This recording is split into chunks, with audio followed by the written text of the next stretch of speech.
Disney's newest live-action remake, The Little Mermaid, has officially released, so let's talk about it.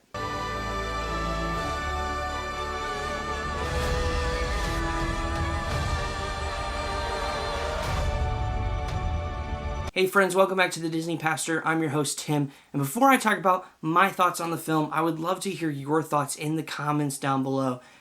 If you've seen the movie, or you're going to see the movie, and your thoughts before seeing the film. We want a respectful time in the comments. My opinion isn't the right one, it's just my opinion. So, without further ado, let's go ahead and dive into my good, average, the bad, and then I'll wrap up with my tier rating.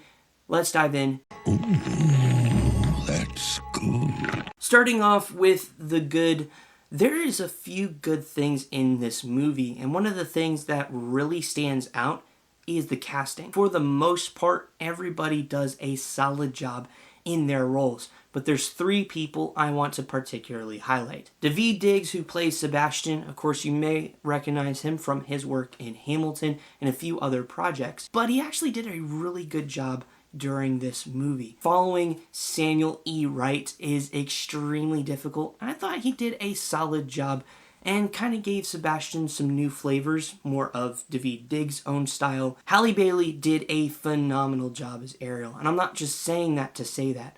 She really did a great job, and in my opinion is one of the standouts in this movie. I wasn't sure because she wasn't a name I was initially aware of, but now having seen her in this role, I thought she did a solid job. She has a spectacular singing voice, and she really did a great job with all the songs that she had. I think her rendition of Part of Your World was done very, very well. At the same time, though, she brought a lot of the emotional moments and also just her facial expressions, her sense of wonder and awe of the human world. That is hard to capture in live action, and I thought she did a stellar job at it. Now, I was surprised about this next actress because from what I heard, she did a really good job, but she's not like someone I'm the biggest fan of. A lot of the movies she's in are just not my cup of tea. However, Melissa McCarthy honestly did a solid job as Ursula.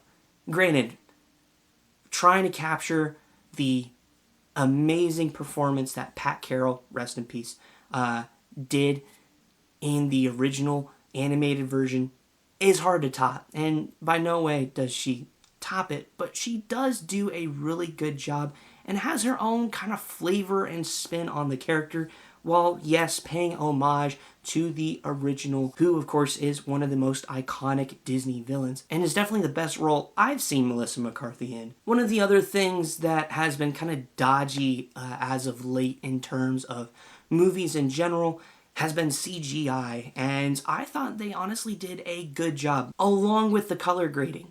It's a very underrated part of making a movie is the use of colors, and the animated movie is extremely vibrant. I mean, this is the dawn of the Disney Renaissance, which of course, in my opinion, has the most beautiful animation of all the Disney movies, and somehow they were able to keep that sort of color flair for a good amount of it. Something good, something bad, a bit of both. When you take a look at the original animated movie, one of the big standouts is the songs. Of course, written by Howard Ashman as well as Alan Menken. Their partnership together, created some spectacular Disney songs, and they did a good job with the ones that were initially in the movie.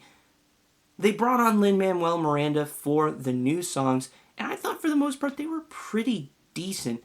I think adding a song for Eric was a smart move. I like the idea of having Ariel have a song for her experiencing all these new things for the first time.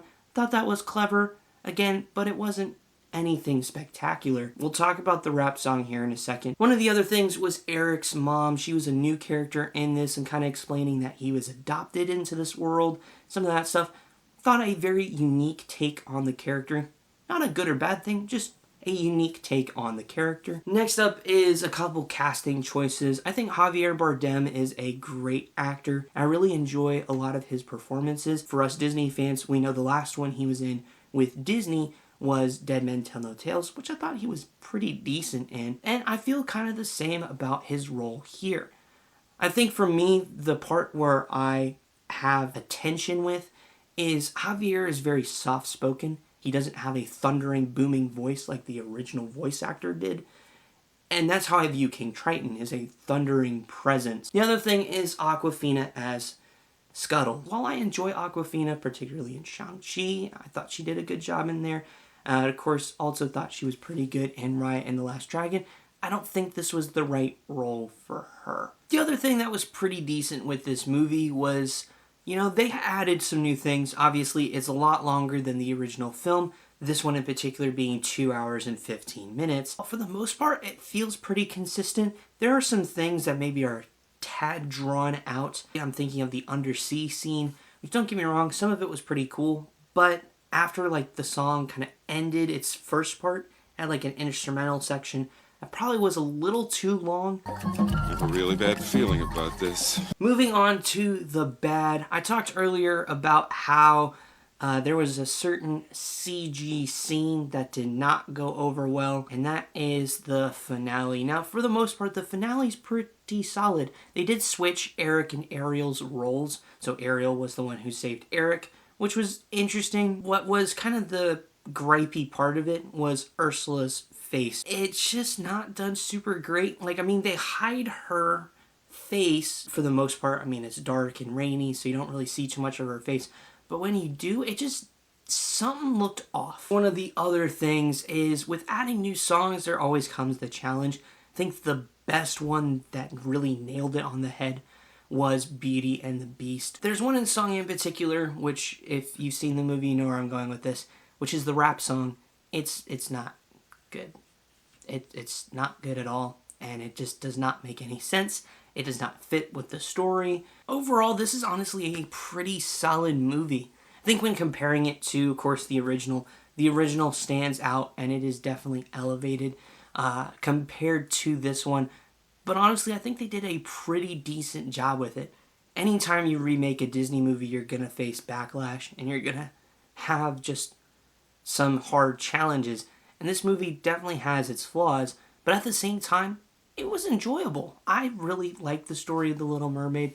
I think after watching this, I have a bigger appreciation for the animated version, which of course kicked off the Disney Renaissance. This is going to be the family movie of the summer. Overall, I give it a solid C tier.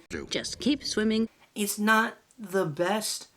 I think Beauty and the Beast in terms of live action remakes is still the best, but it's definitely not the worst one there. If you are semi-interested in this movie, I personally would hold off till it comes on Disney Plus, probably within the next few months.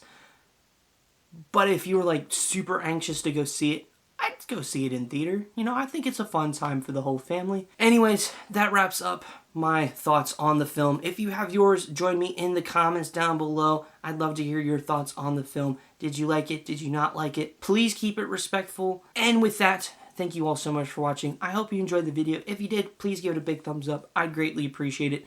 And if you're new around here, hi, we're glad you're here. Be sure to subscribe down below and hit the bell to be notified for more videos just like this one. I will see you all in the next video. Hope you guys have a great day. Goodbye.